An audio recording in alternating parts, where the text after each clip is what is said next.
What's up, everybody? What's up? What's up? We are so sorry we are behind on this evening. I know. We had horrible technical difficulties, but it's all good. We're on. So we're going to wait a couple of seconds and allow everybody to log on with us.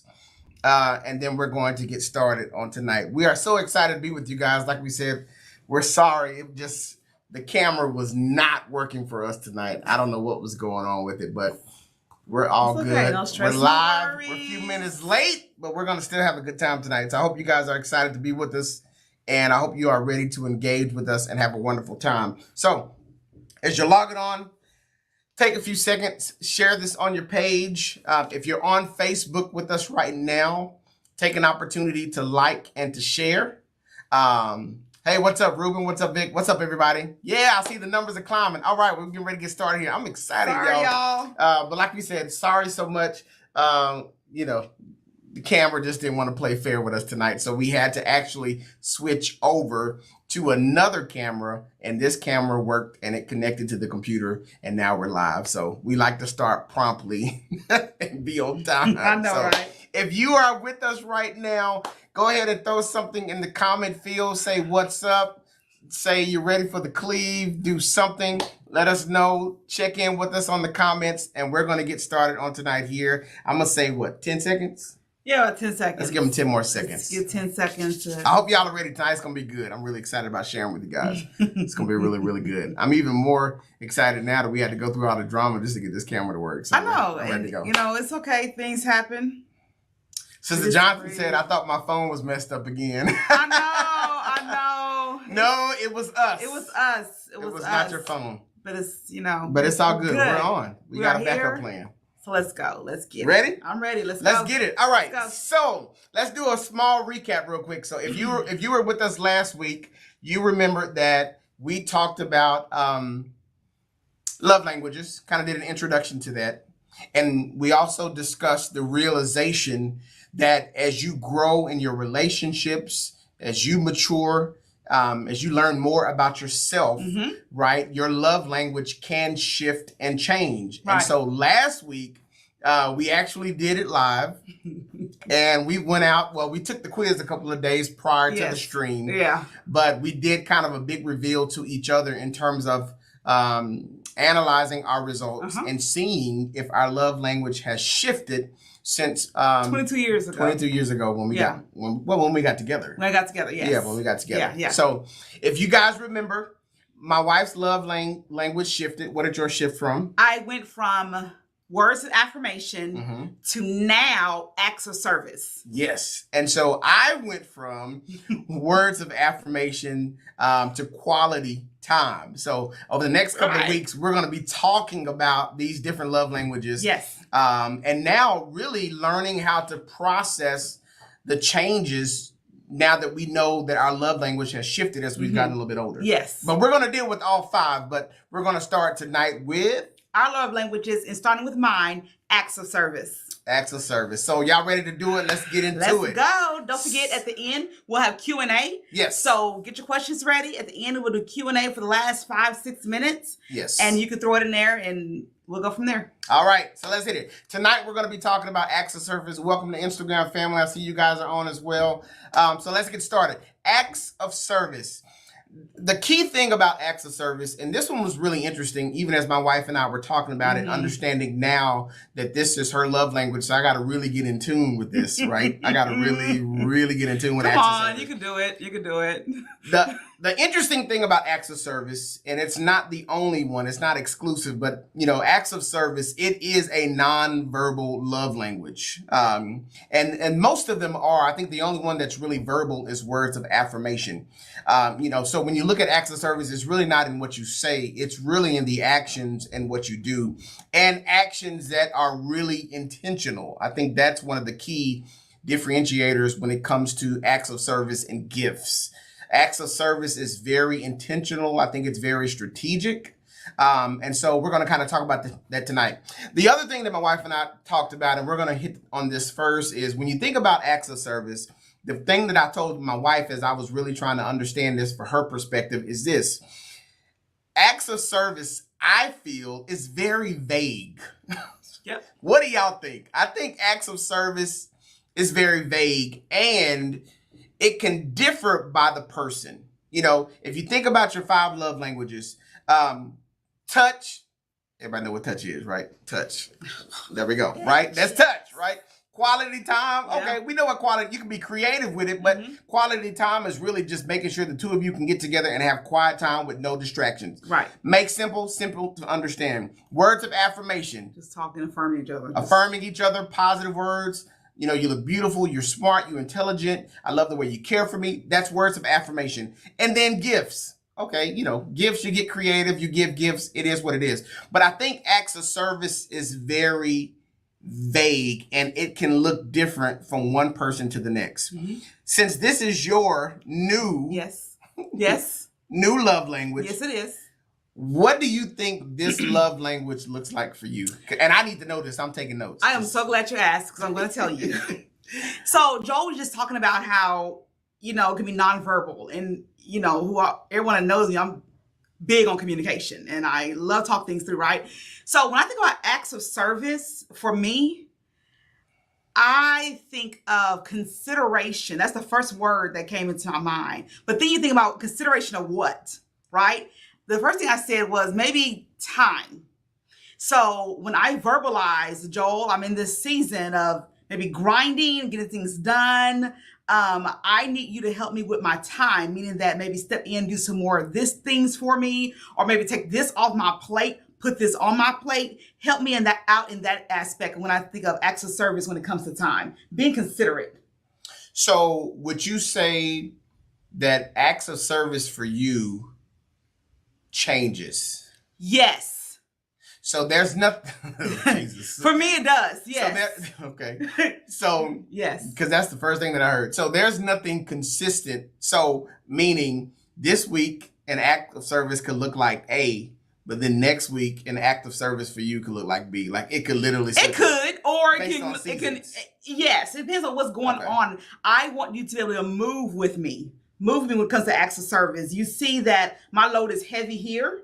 Okay. And so I communicate that load, and your acts of service need to kick in. What does that look like? Okay, I see that her load is heavy here. Maybe I can jump in this area to help with that particular load. Would you? Now, I would not give you what?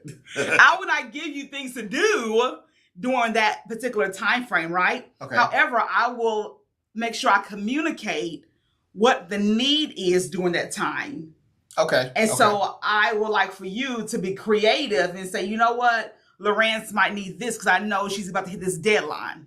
Okay. So, I got you. So you may not tell me specifically this is the actual act. Correct. But you will cue me into, hey, this is my load. This is my load. And I need you to work with me in that load. Correct. Okay. I think that's fair. So if it's 9 o'clock at night and those kids haven't ate and you know I'm about to hit this deadline, I need you to make sure they got a hot dog or something, because I've communicated that this is the time frame I'm kind of working in. Take something off. Yeah. What I'm learning, like we said, this is new discovery for us now, really talking about love languages and seeing that both of us have shifted. One of the things that I see with acts of service, and I think this is probably true for anyone where this is their love language, is that with acts of service, there has to be extreme communication. Yes. Because I think it can differ. It does not look, touch is touch. You know what I mean? Yeah. Quality time is quality time. Yeah. Words of affirmation, that's words of affirmation. But I think acts of service can be so vague that there is the need to ensure communication so that that person's need is being met, whatever those needs may. And being accepting of the fact that that need can be fluid.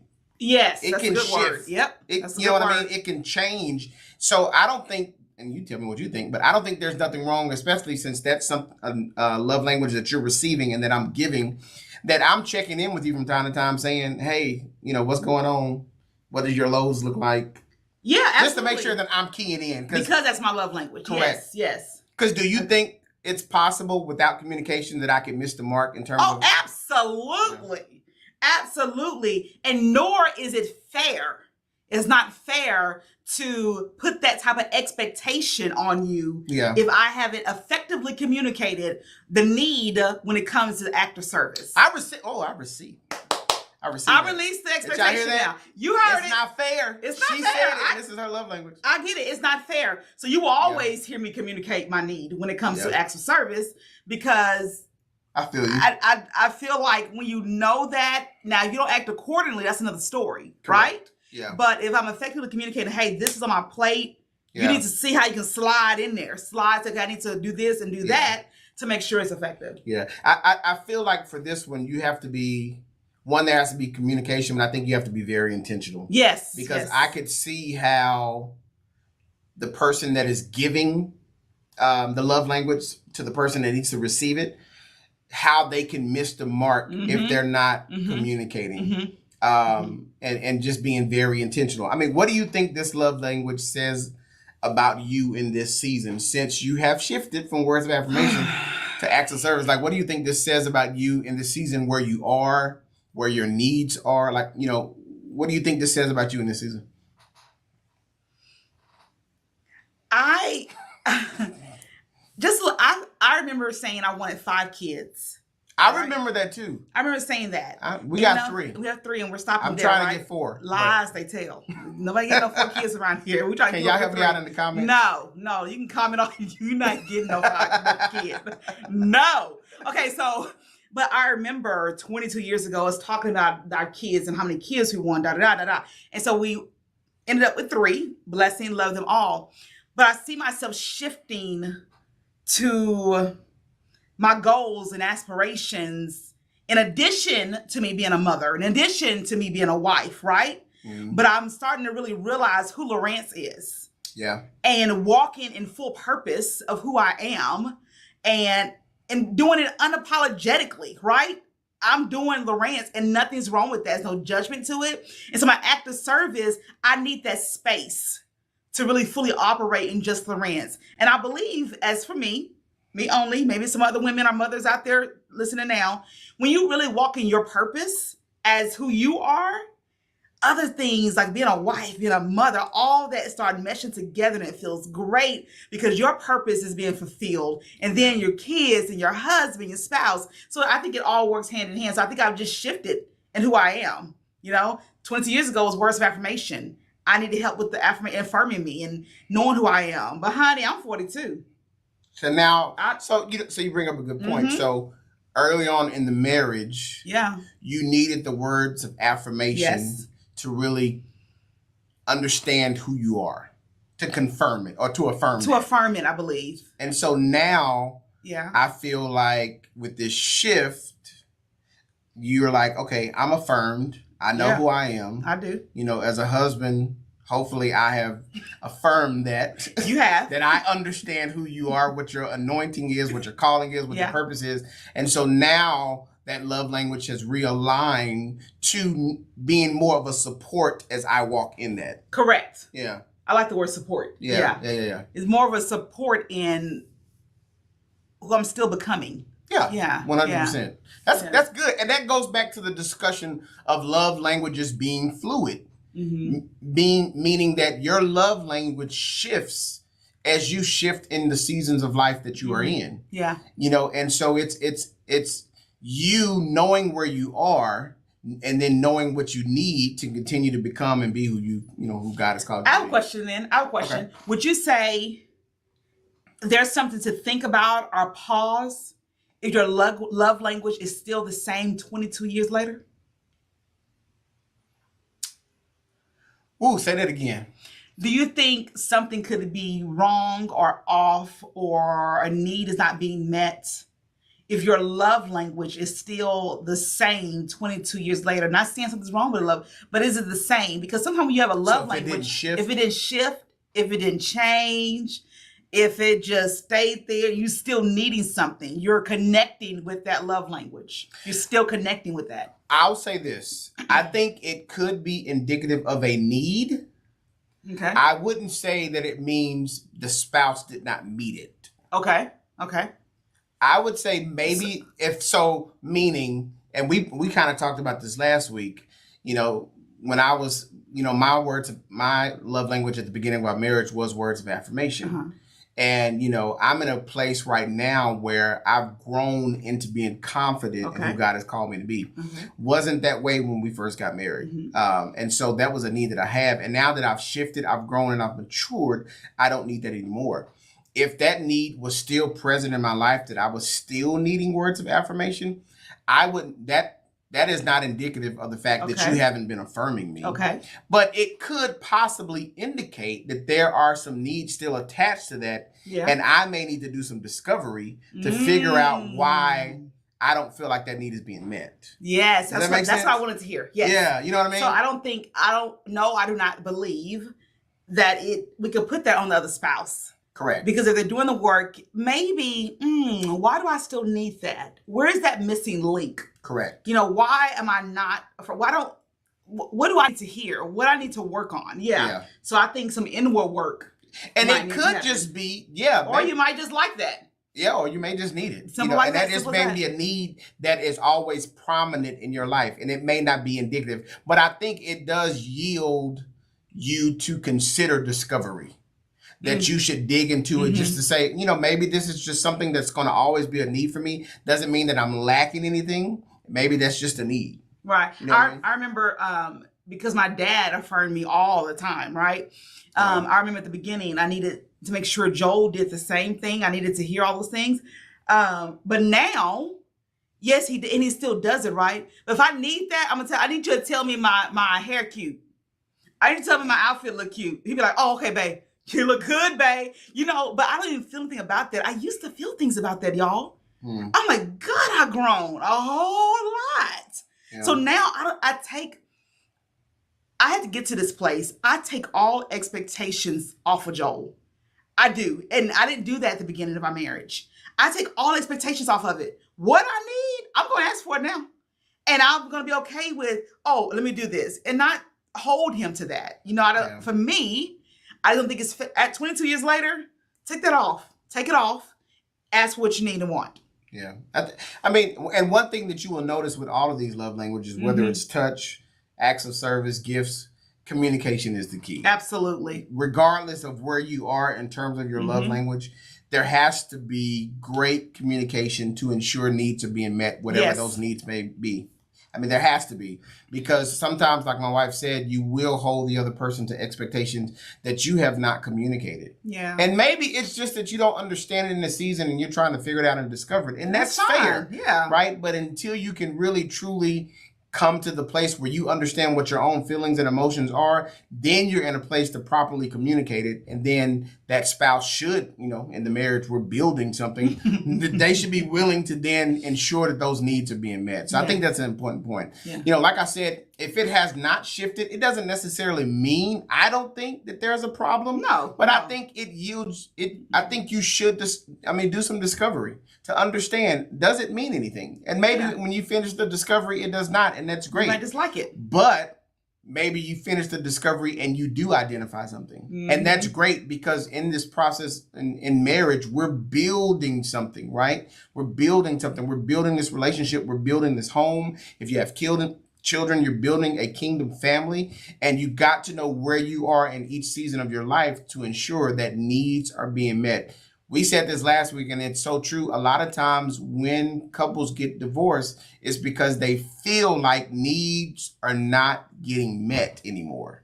A lot of times they feel that way. At least I know in my experience as a pastor, when you see marriages are coming to an end, a lot of times it's because they feel like needs are not being met. But my question is, have you done the work to communicate? One, to understand what your needs are if they've shifted. Yep. And then two, now that they have shifted, have you communicated to your spouse, this is where I am in the season and this is what I need. Right. So that's good.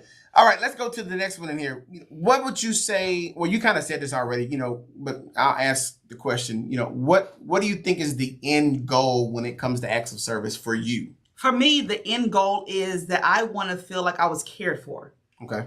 I want to feel like I was thought of. Gotcha. Considered. Gotcha. And not just considered physically, like mentally. Yeah. Like I want you to consider my mental headspace. Gotcha. Yeah. Gotcha.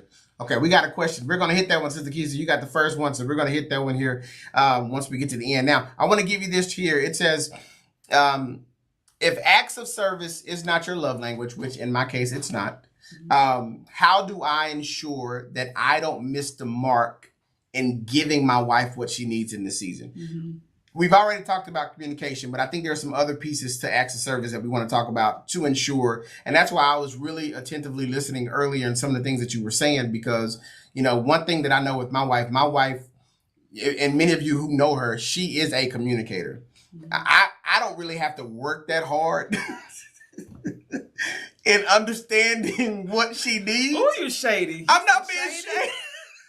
That was not a shady comment. No, I'm here for it. I don't really have to work that hard in understanding what you need, because you're gonna freely communicate it. Yeah, you're held accountable for it. Yeah. I mean, you're gonna freely communicate it. Like, I can't even really think of moments in our marriage where I've had to guess, okay, sweetheart, what do you need? Or, you know, I've never been in that place with my wife, because she's a communicator. Her family is a communicator. That's who they are. Mm-hmm. So I've never really had to guess what your needs are. You don't. But I think with acts of service, though, I think that's one, until I feel like I got a good rhythm, I think I'm going to really try to engage and understand where you are, because I want to make sure that need is being fulfilled. I'm here for it. You're here for that. Mm-hmm. I know you are. I'm here for the engagement. So if acts of service is not your gift, but it is your spouse's, this is some of the things that I think you can do. One thing is pay attention and take notes. Which, as you can see tonight, I was being very attentive. Pay attention, take notes. I think with acts of service, there is a level of planning that's needed that may not be as true with some of the others. You know what I mean? Quality time, you know, you got to be creative. Gifts, you know, spend the time to go out and do a little shopping, whatever. But I think with acts of service, you have to be a little bit more diligent in planning. So make sure you're paying attention to your spouse. You're listening to her words or his words. You're being very attentive to what they are saying and what they are expressing, because I think there is a degree of being very strategic when you plan to make sure that they're getting that love language met. The other thing with acts of service is, which is key, and I want everybody to know this, is you can't just go out there and do something and think that's gonna fulfill the need. Right. You know what I mean? Yeah. You can't just, well, I did an act. You know what I mean? Like, check it off your list. Hey, I got my 2 acts in for the week. You know what I mean? Like, you can't just do something and think, well, babe, I did it, and that should fulfill your need. No, I think acts of service is very specific. Yes, it is. I mean, do you feel like that? Yes, I think when I give you the roots of what's going on, you know, you go in there. You say, okay, I can do this because she's telling me what she needs. Or she's telling me what's going on right now. Yeah. So I know how to fill those gaps. Yeah. I think you got to be real strategic with acts of service. Mm-hmm. The other thing is consider things that your partner does, but maybe they don't really enjoy. I think that one is key if you have a spouse that may not be able to really articulate what they need. Mm-hmm. If you know, I ain't got to worry about that. I know my wife will tell me. But if you have a spouse that maybe does not communicate as much in terms of their needs, pay attention to those things that they don't really enjoy doing, but they do it anyway because they know it has to be done. That may be a way in to start, you know, creating some acts of service where they feel like their needs are being met. You know, another thing about acts of service is not about extensive time and money per se. It's about being intentional. Because I know from my wife, a lot of times it's the little things. Oh, yes. You know what I mean? It's not that I have to go out and spend an extravagant amount of money, or I have to do something really lavish and whatever. A lot of times it's the little things that can make the difference. And for her, it just means, you know, the world. It means the world. Like tonight, I was struggling with my homework and I need him to stop. He prepping for Sunday. I need Sunday to hold on. I need you to help me to understand. And so I was able to read it to him. And then I said, I need questions for these statements. And he was like, okay. And so I just took him down a journey, but that meant the world to me. Now I'm rolling. I'm going. Oh, that was an act of service? That was acts of service. Come on. Hey. I'm already hitting the mark, didn't even know it. Y'all ain't ready. You did, because I was like, I need you to stop. I need, and I saw him work. I was like, I'll come back. He said, nope. He stopped. He closed it. He said, what is it? I said, can you please help me put some questions to these statements? I'm trying to do my homework, but I do not understand, Joel. I can't get it. I went through each one, and he created a question for each one. Now I'm working through each assignment fluently because he was able to give me the questions And that meant a lot for me. It's the little things. Like, see, in that moment, I really was not thinking active service. What was I doing? You were prepping. You were doing your homework. I mean, I was working on the sermon. I was looking at my notes. Yeah. I knew we had the Cleave coming up in a few minutes. So I was sitting there, I think playing on my computer a bit, looking at some notes or whatever. And she just came in. But I will tell you this, though I did not look at it as an active service, I will say this. I did identify that she was frustrated. I did identify that she was really bothered. And that goes back to what I said earlier. Mm-hmm. Think about the things that either your wife is struggling or your spouse is struggling to do or they can't do, whatever. I did see that it was bothering her enough to where it warranted my attention in that moment. And I was willing to just stop what I was doing. And you got 5 minutes. So, yeah. So that's cool. Yeah. It's the small things, y'all. Mm-hmm. It's the little things. And then what else? Honeydews. If you got a spouse like me, you got a list. So, and I know I'm not always timely, but I try my best. I try my best, and I know my gifts. So I'm not about to go in the garage and try to build something because I'm not blue collar. That's not me. I'm a computer guy. I'm a geek. I'm tech. So if it's something that's out of my wheelhouse, I'm calling, what's our handyman guy? Antonio is our designated handyman. And if it's out of my reach, I'm calling Antonio and he gonna knock it out for me. It is what it is. So, and for her, it's not about how it gets done as long as it gets done. Bam! So I know my gifts. You know what I mean? Yep. And then if all else fails, which we said this earlier, ask the questions. Mm-hmm. Ask for substantive examples of what is an act of service for you that would mean something. Because when it comes to love language, the end result is that you're getting your needs met. Yes. Right? Yeah. So, all right, let's see if we can find the question. We're going to go there. Okay. So the question that we saw posed, how do you deal with your spouse not giving what you're asking for? Ooh. I'm going to say that one more time.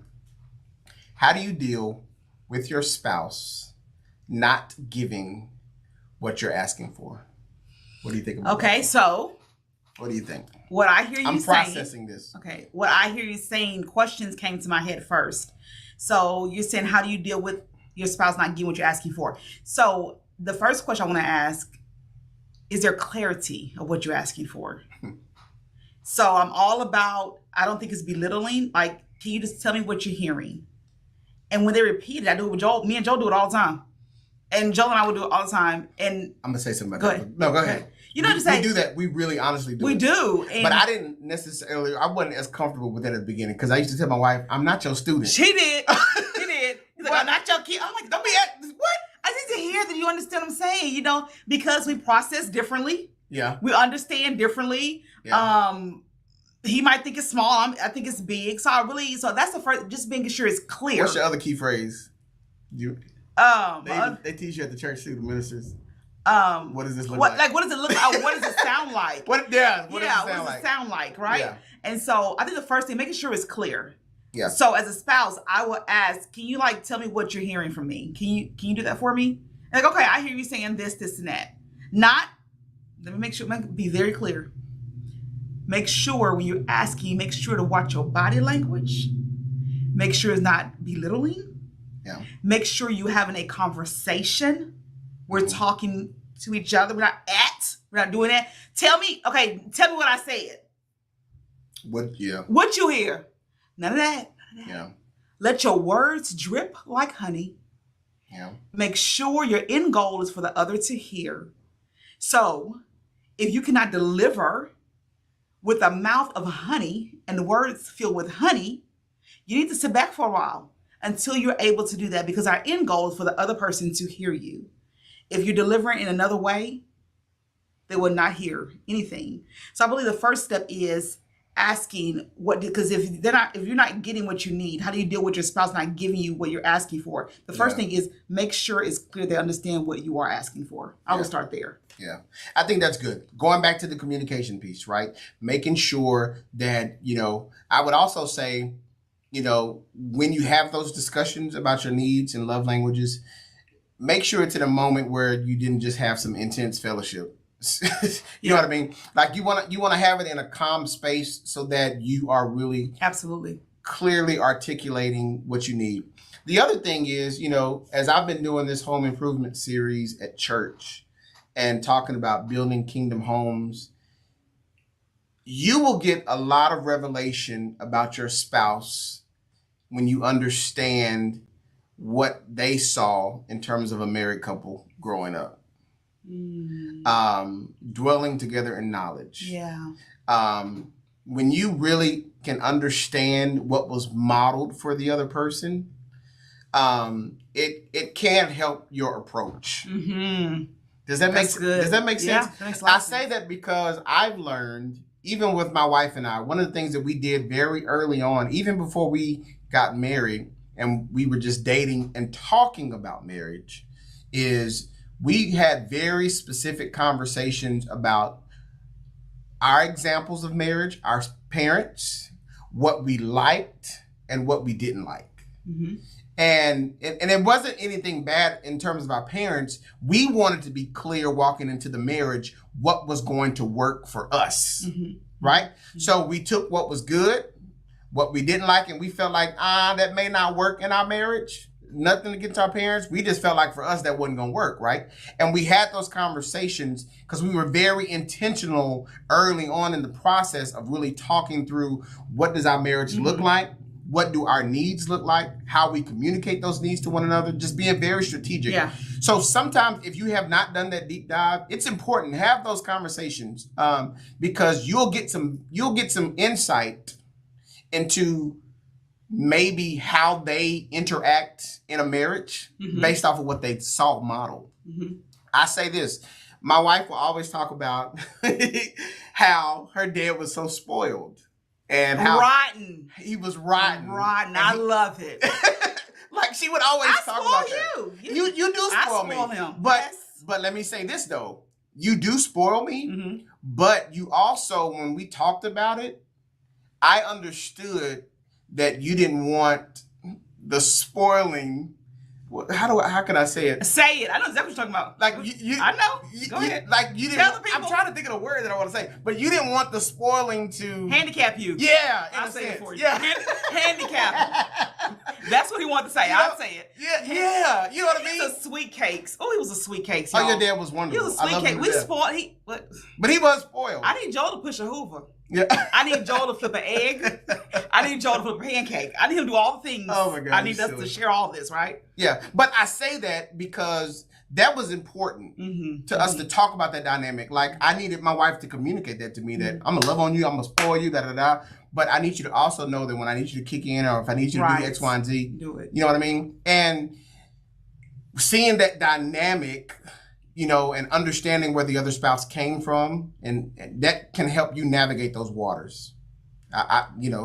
Understand history so that you can understand your approach. So the two things for that question, whoever asked that question, for the two things we leave with you is number one, gently ask for understanding. Yeah. Just make sure that what you're asking for is understood. Yes. Right? In a sweet way. And number two, understand each other's models. Yes. What do they see? Thank you. Good way to summarize that. What they see that coming up. Okay. Our next question. Are you both saying you no longer need words of affirmation? Can you have more than one love language? Good question. That was just our top. So we didn't go through last week. We listed all the way to the bottom, the order of our love language as we did the test. Yes. For me, yes, I still need words of affirmation, but that's when I needed it earlier, 22 years ago. I was working. That was the strongest need. Yeah, I needed that then. Yeah. My need for it has changed to a different language. Yeah.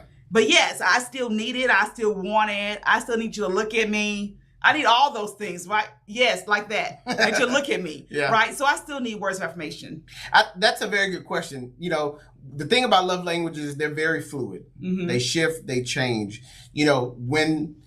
When one takes precedence over the other, it doesn't mean that now that one that's ranked a little bit lower is just no longer a need.